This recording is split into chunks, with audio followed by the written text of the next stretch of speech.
Selamat sore Bang Hadimin, bagaimana kabarnya hari ini? Alhamdulillah sehat. Alhamdulillah sehat ya Bang Hadimin ya Bang Hadimin. Ya. Bang Hadimin, ini kemarin saya ketika silaturahmi ke tempatnya Bang Hadimin itu belum ada penampakan magot Bang Hadimin. Ya. Ini mulai kapan Bang Hadimin mulai kembali menjadikan magot ini sebagai pakan alternatif ternak entoknya Bang Hadimin ini Bang Hadimin? Bisa diceritakan Bang Hadimin? Sebenarnya dari dulu ada terus, cuma kan ini saya kembangkan lagi karena banyak yang membutuhkan dan banyak yang pada belajar di sini untuk mencoba ternaknya, katanya lebih ringan gitu ya. Ini kita mulai udah hampir 1 bulanan, itu kita mulai lagi dari nol, dari awal 10 gram telur. 10 gram telur magot? Siap, itu sekarang per 24 jam. Sekarang itu per 24 jam itu kalau cuaca seperti ini cerah, itu bisa mencapai telur itu bisa dapat 170-180 gram. Dari 10 gram magot? Dari 10 gram magot awalnya. Awalnya menghasilkan 120 gram telur ya? Wah, berarti berkali-kali apa Bang Hadimin ya Bang Hadimin? Iya, tapi kan itu terus kita kembangkan terus di ini. Nah, sampai sekarang ini biopon saya ada 8. Ini kan 8 biopon ya, Bah? Ya, yang di sini yang ada yang dikumpul itu kemarin di sana juga banyak, kita tabur sekitar 700 gram di sana. Nah, ini yang saya tabur di sini, ini ada jumlah gramnya itu karena sebenarnya ini kan saya kurang tempat. Jadi satu biopan ini kita masukin 40 gram. Oke, Bah. Sebelum ke hasil magot, Bah, ini Bang Hadimin memberikan magot ini pakan apa, Mbah? Tadi kok saya lihat ada bangkai entok mati itu, Mbah. Ya, itu kita dapat. Jadi kalau misalnya ada ayam atau entok atau bebek atau kambing pun pernah saya kasih. Kambing mati? Ya, tapi kalau kambing harus dibelah menjadi 4 atau 5 atau itu. Karena kalau secara utuh gelundungan gitu terlalu lama. Oh gitu. Kita harus kita belah dulu, kita bagi-bagi. Bahkan itu tidak ada risiko, misalnya risiko bau atau apa itu enggak ada. Oh, tidak ada risiko. Walaupun itu bangkai itu udah basi, udah bau kemana-mana. Itu dimasukkan di magot. Itu tapi yang usia 1 minggu, magot yang usia 1 minggu yang udah di tempat biopon itu 1 jam udah hilang. Oh gitu, berarti bisa dikatakan magot itu juga bisa pengurai bangkai ya, Mbah? Betul. Selain bangkai, Mbah, Bang Hadimin memberikan pakan apa ini, Mbah?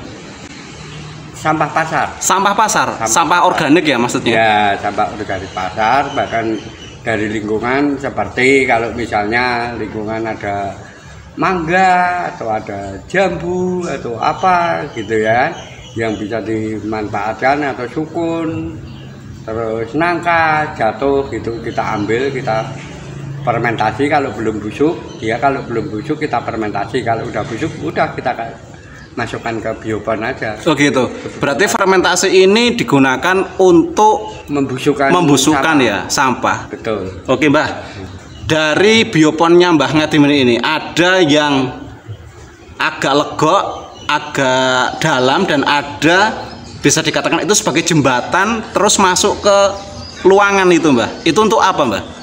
Untuk membuat bahan magot. Jadi udah magot, tapi ini untuk bikin lanjutannya. Jadi untuk membuat lalatnya. Oh, lalat pupanya ya, Mbah ya berarti. Ya, jadi makanya dibikin mereng. Nah itu kasih kotakan kecil. Nah itu setelah magot itu usia 20 ke atas, itu pasti dia udah ada yang tua. Nah itu dia akan memisahkan diri, nggak mau nyampur dengan lainnya. Karena apa? Karena dia udah mau menjadi pupa. Jadi kalau udah tua itu masih jalan, udah hitam masih jalan, itu kan masih pre-pupa, belum jadi pupa.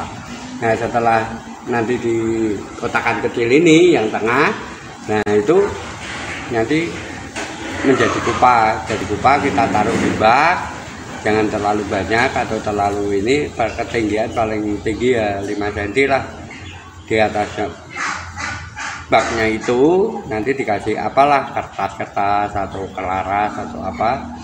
Setelah menjadi kupa, udah jadi kupa semua, dimasukkan ke kandang lalat. Oh gitu. Berarti kertas atau kelaras atau daun pisang yang kering itu bisa membantu mempercepat pembentukan pupa ya Mbah ya? Seperti yang tadi Mbah Ngadimin lakukan itu di ember-ember itu adalah bahan pupanya ya Mbah? Iya, gitu. Nanti ketika sudah akan menjadi lalat dipindahkan ke kandang ternak magotnya, seperti itu. Betul, ke kandang lalatnya nanti. Tapi lalat itu ya seperti itu. Jadi nanti supaya teman-teman atau saudara-saudara saya yang ingin memelihara maggot jangan kaget. Misalnya nanti, loh kok lalat saya kok pada mati Mbah? Ya tanyakan aja, nanti bisa komunikasi dengan saya. Memang usia itu 5-7 hari. Usianya lalat cuma 5-7 hari, Mbak? Betul. Karena apa? Dia itu setelah dia kawin, lakinya itu akan mati. Karena lalat itu udah nggak makan tapi minum. Oh gitu. Ya, jadi sehari itu 3 kali kita semprot pakai air biasa aja. Nah itu 3 kali. Nyemprotnya kita lihat. Pagi itu ya jam 7 sampai jam 8 sampai jam 9 itu panasnya gimana? Kalau panasnya kenceng, lalat itu baru reaksi, jangan disemprot dulu. Kalau sudah nggak reaksinya kurang pada kawin-kawin gitu, nah kita semprot dulu biar minum. Nah nanti kalau siang ya jam 1 sampai jam 12 sampai jam 1 atau setengah 2 atau jam 2 nggak apa-apa. Oh gitu. Jangan sampai reaksi itu disemprot. Oh gitu. Nah, berarti penyemprotan itu untuk memberikan air minum pada lalat pupanya. Betul. Indukannya ya Mbah? Iya. Oke.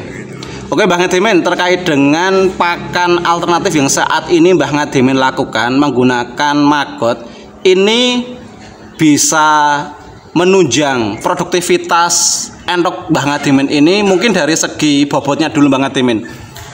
Jadi gemuk-gemuk atau tidak endoknya ini Mbah Ngadimin? Lebih cepat. Lebih cepat ya, Mbah? Lebih cepat, makan waktunya itu pun juga lebih cepat. Jadi kalau misalnya dari penetasan 1 minggu itu udah kita pelajari pakai maggot. Nah, oh gitu. Kita pelajari pakai maggot itu untuk anak-anak ya, anak-anak endok itu. Jadi pertumbuhan itu cepat seperti yang tadi dilihat, yaitu itu cepat. Nah, kalau yang udah tua, yang bikin indukan itu sangat gemuk sekali karena proteinnya itu apa? Proteinnya itu 4,7. 4,7 banget ini. 4,7. Jadi ininya lebih cepat gemuk. Bahkan produksi endok-endok saya itu karena kalau netas kita ambil, kita netas kita ambil. Jadi nggak usah dikasih sama endoknya. Jadi nanti biar cepat dia kawin lagi ya Mbak? Nah itu jadi bisa 4-5 kali per 1 tahun. Oke Bang Ngadimin. Bang Ngadimin, terkait dengan maggot ini kan hewan hidup ya Bang Ngadimin ya? Ya. Ini ada pantangan nggak terkait dengan anakan endok yang dikasih makan maggot? Ada aturannya nggak? Kalau endok yang masih usia di bawah 1 bulan jangan dikasih maggot dulu, itu hanya untuk dewasa. Ini menurut Bang Ngadimin statement itu setuju atau tidak? Pengalaman saya, kalau saya tidak. Tidak ya? Tidak, karena tadi Bapak lihat sendiri, tadi kan itu baru usia berapa? Belum ada 1 minggu udah tak kasih mau makan. Nah, yang penting dia mau makan, memang harus dilatih dari itu. Nah, kalau ada kejadian lumpuh atau itu berarti bukan maggot. Jadi ada yang dari lalat hitam, lalat hijau. Itu lalat hijau itu maggotnya lain, dia nyutat kalau jalan itu. Jadi nggak seperti maggot ini. Kalau ini nggak bisa membuat lumpuh. Kalau lalat hijau bisa membuat lumpuh. Oh gitu, berarti mungkin kecampuran itu ya Bang Ngadimin ya. Betul. Oke, kecampuran itu Bang Ngadimin. Oke Bang Ngadimin, terkait dengan anakan tadi itu saya lihat banyak banget Bang Ngadimin. Itu tetasan, jumlah tetasannya berapa itu? Berapa mintian itu Bang Ngadimin itu? Kalau jumlah petasan gitu ya masing-masing ininya. Ada yang 18, ada yang 20 butir. Terus itu yang tadi saya bicarakan itu tadi, ini Mas, ini dua indukan ya, itu 38 itu kan 2 indukan. Nah, itu kadang ada yang 22, ada yang ini enggak tentu juga. Berarti kalau dengan punya saya paling kecil itu 15. Paling sedikit 15 telur. Gitu. Oke Bang Hadimin. Berarti bisa dikatakan maggot ini sudah terbukti nyata ya Bang Hadimin ya, terkait untuk menunjang produktivitas telur ternak entoknya Bang Hadimin ini Bang Hadimin. Betul, bagi saya seperti itu. Oke, terkait dengan anakan Bang Hadimin tadi yang sebelah selatan itu Bang Hadimin, itu umur berapa Bang Hadimin? Yang agak besar itu 1 bulan 2 hari. 1 bulan 2 hari sudah segitu ya, besarnya ya Bang Hadimin ya. Itu juga hasil pakan maggot tiap hari Bang Hadimin. Itu kemarin saya belum ada maggot yang besar. Itu saya ngasih itu udah usia 17 hari kan. 17 hari baru dikasih itu. Tak kasih itu. Oke, untuk yang dewasa Bang Hadimin, pemberian pakan maggot ini idealnya itu 1 hari berapa kali? Sekali. 1 hari cuma sekali. Waktunya? Siang hari ya? Ya, kalau pagi saya kasih katul sama roti sama itu kalau pagi gitu kan. Nah, kalau siang kan nggak ada apa-apa, itu bisa taburi maggot saja. Oke. Gitu. Kalau untuk perawatan anakannya Bang Hadimin memberikan pakan maggot ini sehari berapa kali Bang Hadimin? Kalau di bawah 1 minggu full. Di bawah 1 minggu itu full? Full pakan? Full pakan. Oke. Kalau sudah lebih dari 1 minggu kita jatah. Kita jatah ya? 2 kali? Iya. Oke Bang Hadimin, terkait dengan takaran pakan ini kadang masih banyak peternak pemula skala rumahan ini Bang Hadimin. Ini belum bisa menentukan pakan yang ideal. Untuk 1 kilo pakan itu idealnya itu diperuntukkan untuk berapa ekor entok dewasa Bang Hadimin? Kalau aturan yang saya jalanin itu untuk 1 kilo itu untuk 10 entok. 1 kilo untuk 10 entok? Betul, untuk 10 entok. Makanya bagi pemula atau bagi peternak-peternak yang baru merintis itu harus bisa merintis pakan itu gimana menjadi 1000 perak atau 1200. Nah gimana caranya? Katol aja udah 4000. Nah makanya gimana itu 4000 itu bisa jadi 1000? Ya kita harus mencari gedebok atau kangkung atau genjer atau itu. Nah itu kalau 1 kilo harga 4000. Terus kita ambil kangkung atau genjer itu 3 kilo, berarti kan cuma 1.000. Nah, kalkulasinya cuma 1.000. Karena yang 3 kilo kita nyari, bukan kita beli, kita nyari. Nah, di situ kita aduk, kita amankan. Nah, kalau bisa 1.000 itu berarti kan cuma 1 entok tuh makannya sehari itu 200.000. Sehari 200 perak. 200 perak ya Bang Hadimin? 200 perak. Karena apa? Pagi 100, sore 100. Oke. 200 kali 30. 200 kali 30. 6.000. Dikali 5. 30.000. 30.000. Nanti 5 bulan yang perempuan itu lakunya 60.000. Kita jangan ambil yang gede, kita ambil lokasi pasaran aja, kita ambil pasar. Kadang lebih, bukan segitu, tapi kita ambil yang minim aja 60.000. 60.000 rupiah. Nah, untuk jantannya berapa Bang Hadimin? Berarti itu kan kita untung kan cuma 30.000. 30.000 ya? 5 bulan. 5 bulan. Untuk perempuan, tapi untuk lakinya pada entok itu kebanyakan laki, sama perempuannya banyak lakinya. Nah itu kan lumayan. Entoknya udah yang basor itu kan udah 100 lebih. Oh gitu. Oke Bang Hadimin, berarti dengan harga entok yang segitu, katakanlah entoknya itu untuk betina 60.000, untuk basor di atas 100.000, itu berarti syaratnya pakannya harus kualitasnya protein tinggi ya Bang Hadimin? Harus ditunjang sedikit protein. Harus ditunjang sedikit. Harus sedikit ditunjang protein yang tinggi. Salah satunya maggot. Salah satunya kalau saya itu saya menggunakan maggot. Oke. Karena kalau kita beli, misalnya kita beli sentrat atau pur, itu harganya kan lebih tinggi. Kalau maggot kan lebih rendah. gitu loh. Oke. Jadi 1 kilo pabrik kita belikan ini bisa dapat 2 kilo. Oke Bang Hadimin, terkait dengan pakan ini berarti katakanlah kalau pakannya biasa-biasa saja, ada satu saat itu harus ditunjang dengan pakan yang berprotein tinggi ya Bang Hadimin ya. Betul. Baik dari pakan pabrikan atau pur starter ya, atau konsentrat atau alternatifnya itu adalah maggot. Selain maggot Bang Hadimin, mungkin ada beberapa tumbuhan yang katakanlah proteinnya di bawah maggot satu level, itu apa Bang Hadimin selain maggot untuk alternatifnya? Kalau alternatifnya ya cuma fermentasi itu. Fermentasi itu ya? Masuk keong. Oh, keong sawah itu? Ya, keong sawah itu. Tapi jangan direbus. Kalau direbus itu proteinnya habis. Oh gitu? Iya, proteinnya habis. Kalau keong sawah harus diberikan dalam keadaan segar. Betul. Jadi kalau misalnya digiling gitu kan ada gilingan itu. Iya. Kan modif sendiri juga bisa itu. Nah itu langsung buat ngaduk. Misalnya katol sama genjer atau katol sama kedebok, katol sama itu, lah itu kan udah menunjang. Oh gitu. Tinggi. Oh berarti teman-teman itu ada informasi terkait dengan keong, jangan direbus ya Bang Hadimin ya? Kalau direbus habis. Lebih baik itu diberikan dalam keadaan segar. Betul. Oke. Oke Bang Hadimin, terkait dengan maggot tadi, ini berarti kan sudah ada bukti ya Bang Hadimin ya? Ya. Terkait dengan ternak jenengan itu tadi saya lihat dari produktivitas anakannya juga bagus, terus hasil telurnya juga banyak, rata-rata menetas, terus dari segi pertumbuhan jantan-jantannya juga bagus-bagus itu. Iya. Berarti ini Bang Hadimin kedepannya akan menggunakan maggot sebagai pakan alternatif protein tinggi untuk ternak-ternak jenengan ini. Betul. Ini sudah saya kembangkan terus ini untuk menunjang ternak ke depan. Oke Bang Hadimin. Dibutuhkan oleh saudara-saudara atau lingkungan yang membutuhkan, yang pada punya lele, yang punya ayam telur gitu juga ada. Juga banyak. Berarti untuk budidaya maggot ini tidak hanya terpaku untuk entok ya Bang Hadimin ya? Tidak. Bisa untuk ayam petelur ataupun ikan, bisa. Lele dan lain sebagainya. Iya, gedame juga bisa. Gedame juga bisa? Bisa. Juga bisa.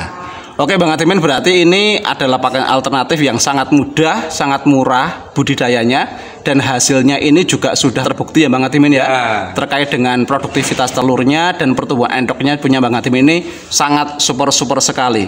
Perlu diingat teman-teman, berarti kalau untuk takaran pakan 1 kilo itu diperuntukkan untuk 10 entok dewasa. Kalau pakan kita masih sedang-sedang saja, katakanlah bekatul ataupun sisa nasi atau sisa sayur, itu satu saat, entah itu siang hari atau sore harinya, harus ditunjang dengan pakan yang berprotein tinggi ya Bang Hadimin ya. Baik itu untuk pabrikannya ataupun alternatif salah satunya adalah maggot dan keong sawah.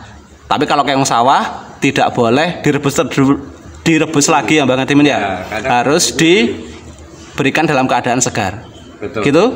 Mungkin Bang Hadimin ada pesan-pesan untuk peternak entok untuk pakan Bang Hadimin ini?